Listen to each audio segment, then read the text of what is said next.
Nature versus nurture has been debated for over a century, but what if I told you I could settle the debate? Instead of nature versus nurture, let's consider nature and nurture. This understanding forms the basis of a field called epigenetics. Epigenetics refers to the study of inherited phenotype changes that maintain original DNA sequence.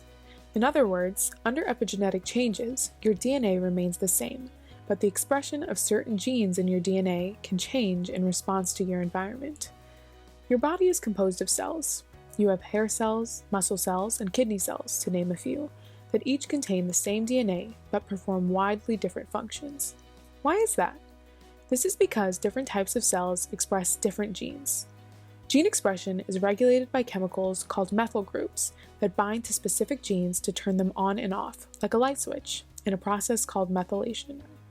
Gene expression also functions through proteins called histones, which gives DNA its spool-like structure.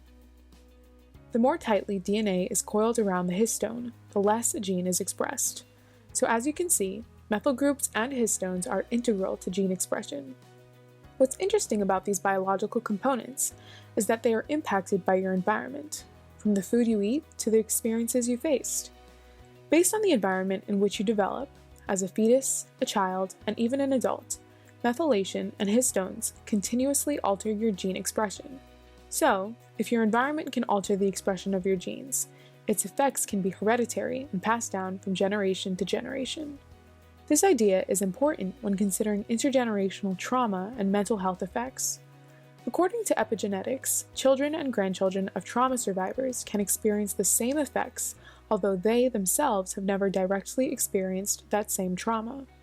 This is seen with later generations of people who have survived slavery, Jim Crow, the Holocaust, 9/11, war, famine, and other traumatic experiences.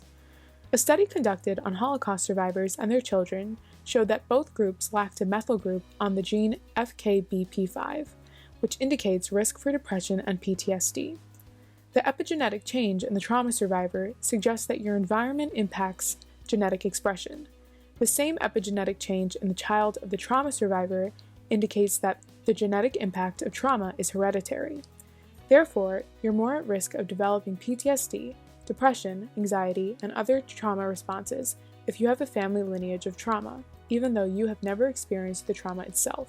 This helps us to better understand the lasting impact of traumatic experiences, especially among communities that have been historically marginalized and are presently marginalized, and can help us further advance mental health research and methods of addressing mental health issues. Thank you for watching! Be well!